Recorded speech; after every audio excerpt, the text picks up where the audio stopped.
platform above my head. I was at Oklahoma City bombing the Murray building. This is like 20 of them all in one. This is America. This is New York. Back! Everyone get back! There's a war zone. The United States will hunt down and punish those responsible for these cowardly acts.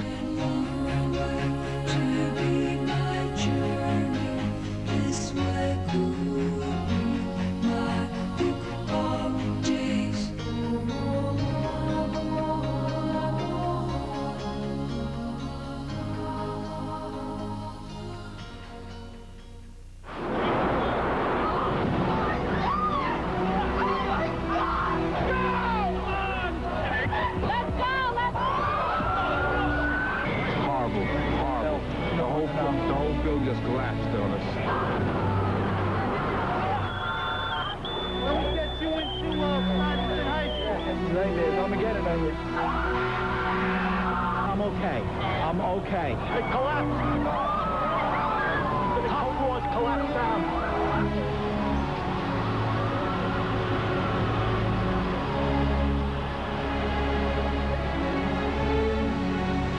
It was kind of very eerie, devastating type of feeling.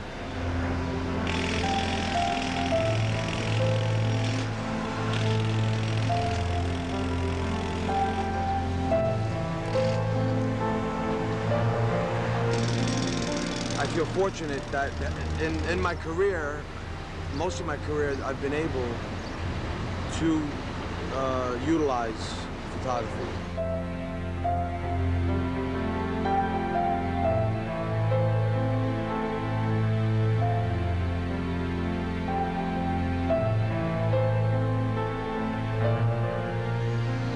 September 11th, the incident occurred. We came down, we did our job, and the next morning I got a call from somebody on his staff, and he had asked. He said the police commissioner would like for you to come down and do some photographs. He needs some photographs done, black and white.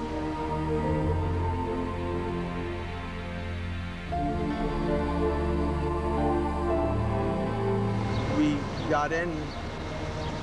And I couldn't finish the roll. It was very, very difficult for me to finish I never finished the roll that I'd loaded in the camera.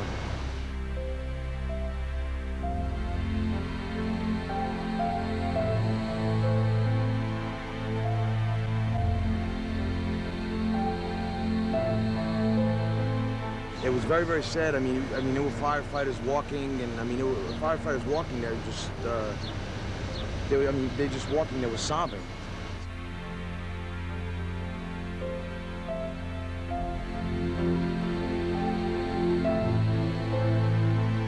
You just had this feeling you didn't know where to start, you didn't know what to do. You were absolutely helpless. It was like you were powerless to the entire situation. You stood there. It was very hard to put a word to my mood. I'm not going to say it was bad or sad or anger or that type. It was just. It was numbing. It was certainly numbing. But I had no vision whatsoever.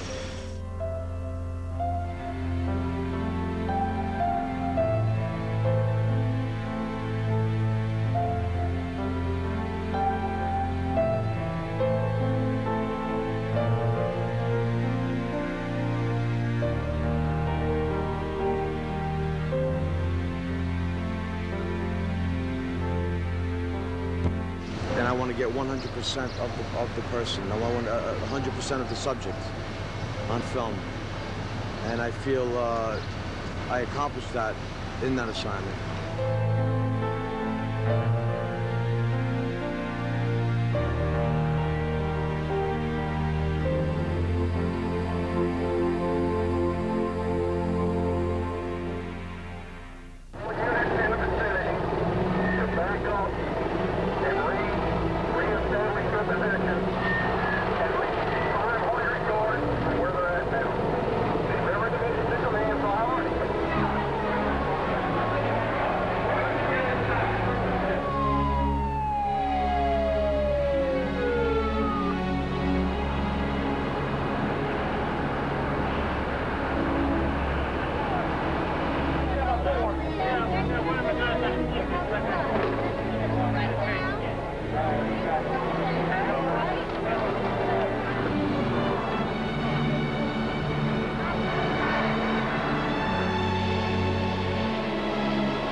it was a gorgeous, beautiful day, it had this somber strangeness to it.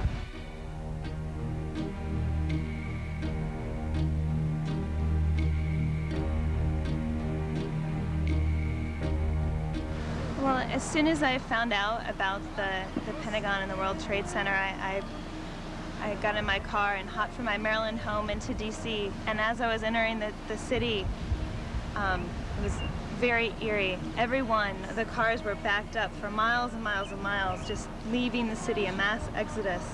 And I was the only car going into the city. I could see the smoke from the Pentagon as I entered, and it was very, very strange.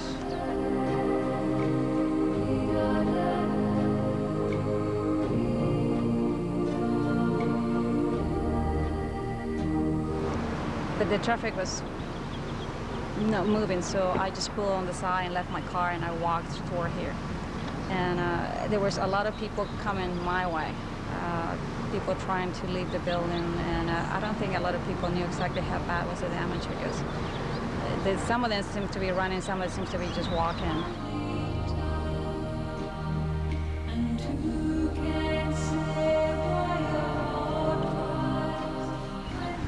Everything was just very slow and deliberate, and everyone knew what was going on, even though it was a gorgeous, beautiful day. It had this somber strangeness to it.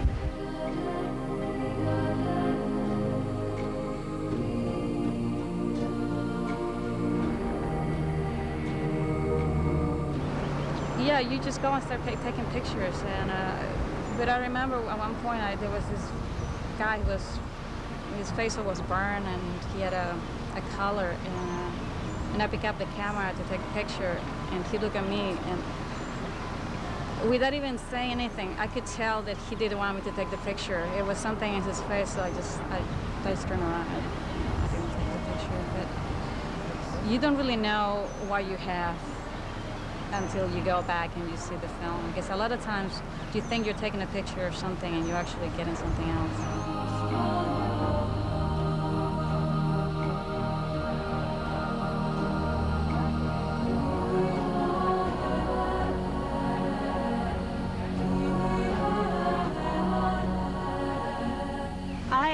I was assigned to cover the survivors from the Pentagon, the burn victims. And we went to the hospital and followed them for about 2 months in the recovery process, which was very difficult and also inspiring in so many ways. They had great family members and spouses who would create great love stories if you were to write a book.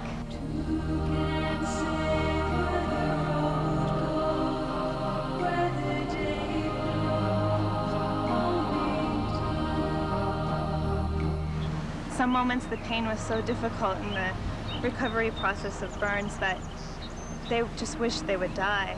And then the guilt of knowing that people who were standing 1 foot from them did die, and they survived, led them to constantly ask why.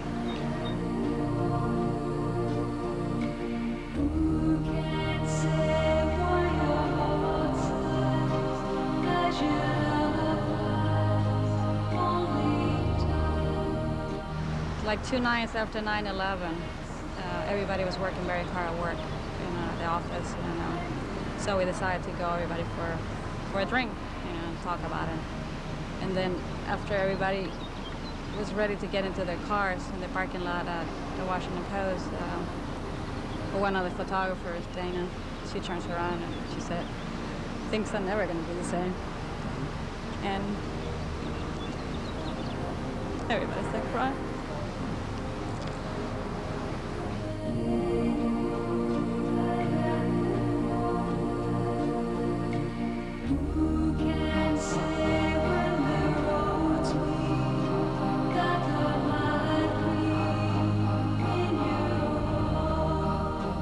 But I hope people, more than anything, remember those who are affected.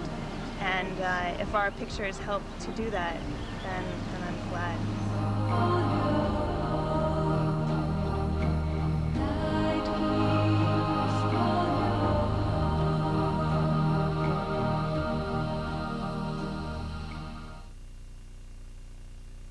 It looks like you're in some kind of surreal moonscape. Actually, September 11th was already going to be a big day for me because I was covering a story about the Parkersburg High School football coach who was molesting kids on his football team, and we were going to get an exclusive interview with the football coach that morning. So I was on the phone setting up the interview, and as I was on the phone with the Wood County prosecutor, I looked up on the monitors and I saw that the towers were smoking. We have 6 monitors in our newsroom that monitor all the news channels, and I thought to myself, I said, those air traffic controllers in New York need to get their act together. As Matt just mentioned, we have a breaking news story to tell you about. Apparently, a plane has just crashed into the World Trade Center. We started scrambling because already the reports were coming in that all flights at Yeager Airport in Charleston were grounded, so immediately me and one of my photographers took our live truck to the airport to figure out what was going on because the FAA has an office there at the airport. So we got to the airport and it was just chaotic. There were people everywhere waiting to get on planes that weren't flying, people that were stranded. Other planes came in to land at Charleston. And one of the workers at the airport who knew me and knew that I was from Pittsburgh came up to me and said, we just heard there's another airplane that crashed in Pittsburgh. When it come down over top of me, I seen it go nose dive straight into the ground down here. And within 45 minutes of the plane crashing in Pennsylvania, I was on the road to Shanksville, Pennsylvania. This is WOWK-TV, the home of 13 News. We have an update from the scene of the plane crash in Pennsylvania. 13 News reporter Kane Farabaugh, the only Charleston reporter on the scene, has this report. We're here in Somerset County, Pennsylvania, and this is where United Airlines Flight 93 crashed earlier today, just after 9 a.m. When we first got there, my first job was to make sure that I did a look live report back to my station to explain what was going on.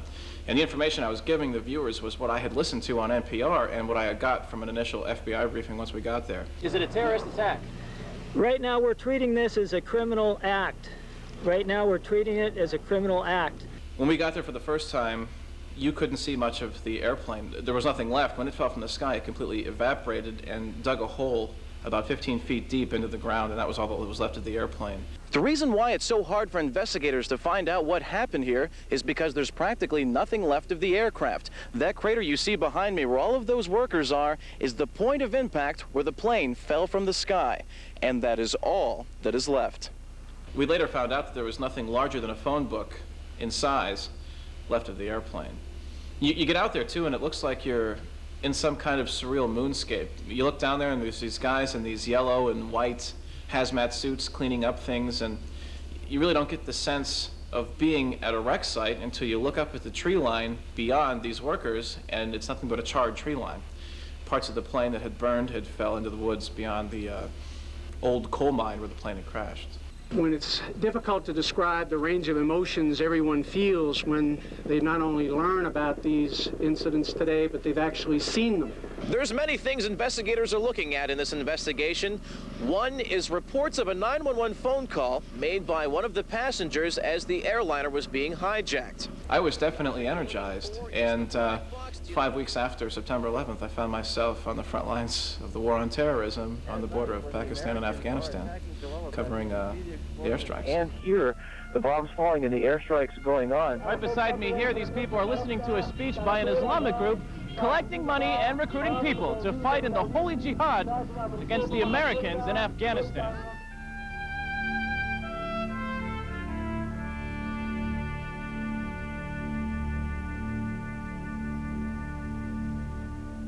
It's a surreal dream world that you've just suddenly entered.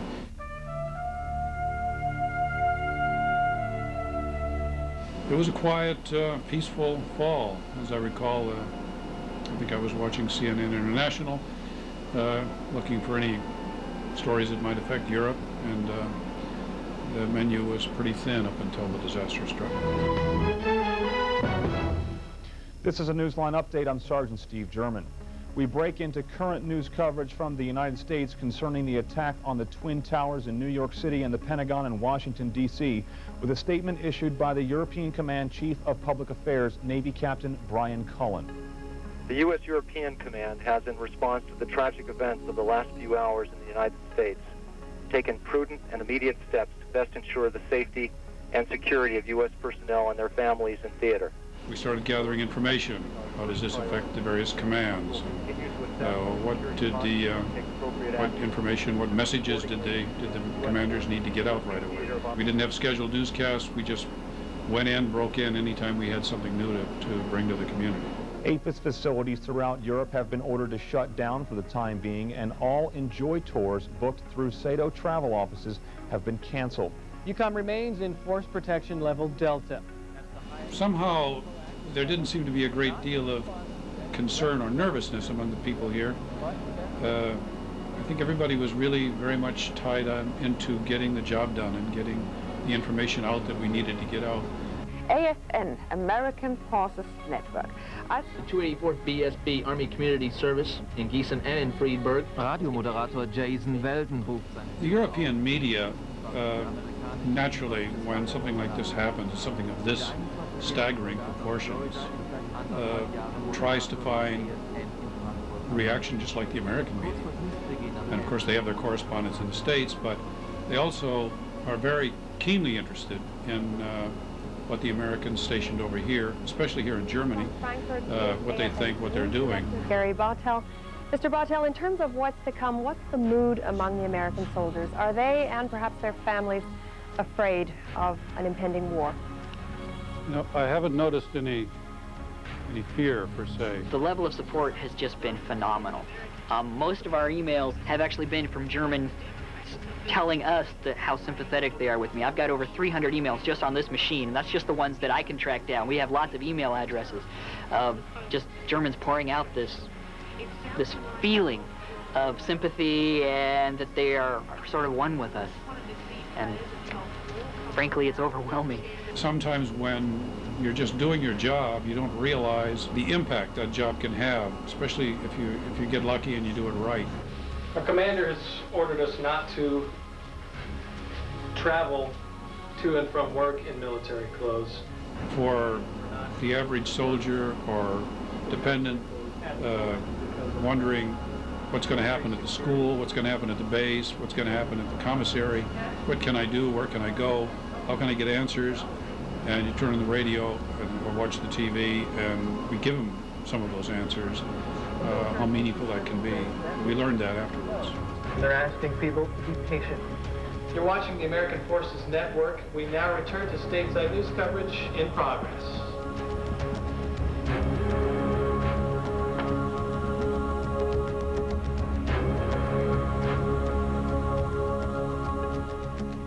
This is a day when all Americans from every walk of life unite in our resolve for justice and peace.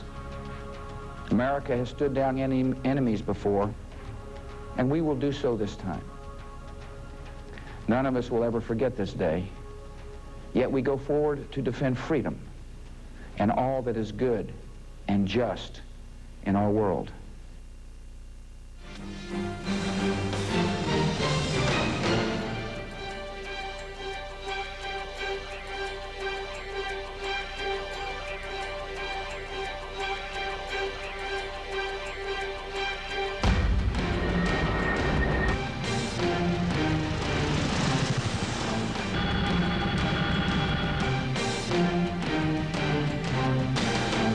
Kind of pissed off.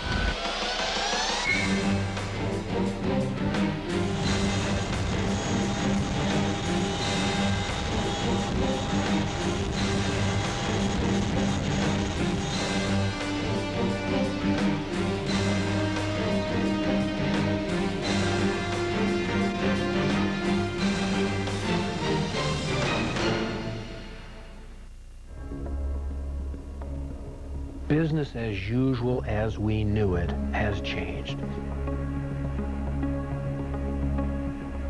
But I think when 9/11 occurred, everyone began to understand the seriousness of the terrorist threat that we face. We actually were very concerned about force protection before 9/11 occurred. From an Air Force perspective, I think the watershed event was probably Khobar Towers.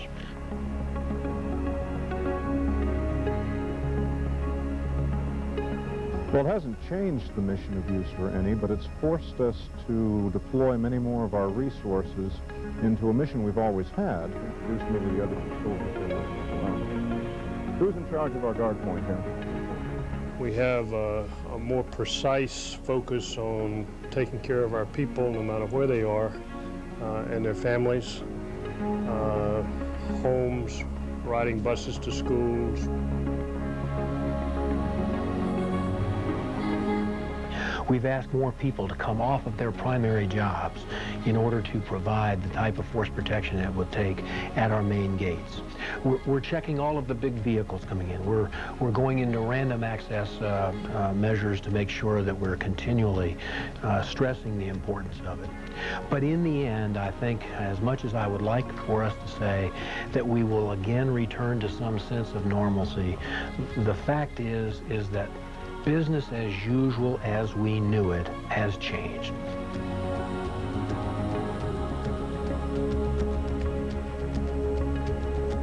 So it is our job to continue to remind people, as we're doing today with this very broadcast, to remind people of what has transpired over the past year, to make sure that we resolve ourselves that those who lost their lives did not do so in vain. We will do everything in our power to make sure that that never happens to our nation again.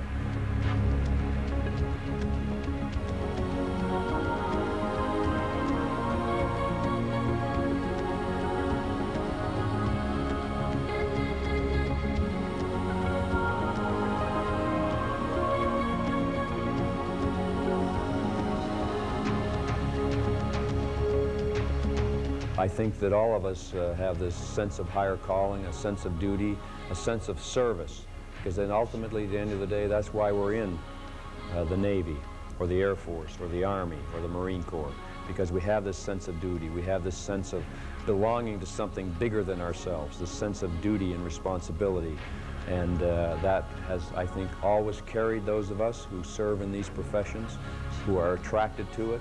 We don't do it for the money. I don't think we do it for the glory, because there isn't often a lot of glory.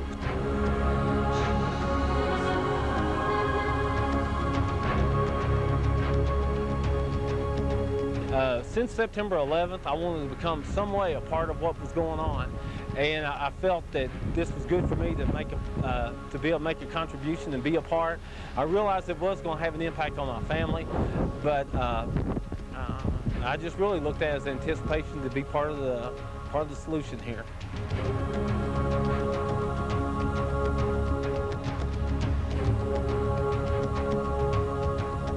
I looked forward to the challenge. I basically volunteered to do this rotation. It has taken a little bit longer than I thought it would, but I'm very proud, and I'm proud to be an American, and we're going to fight the war against terrorism until it's over with.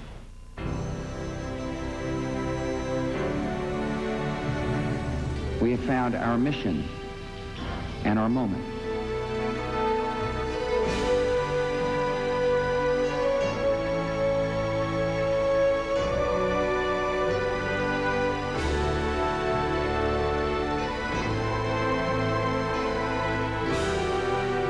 We will not tire, we will not falter, and we will not fail.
How can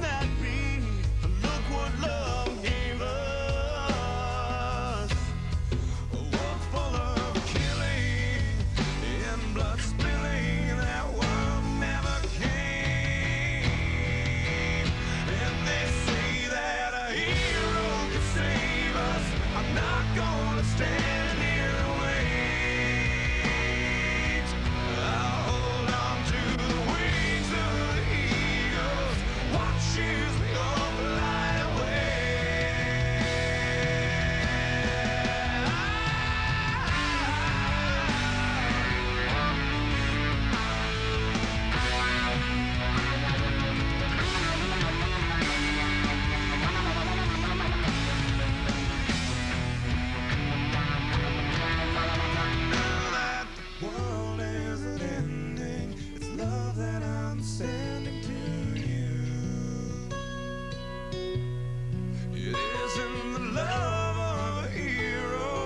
That's why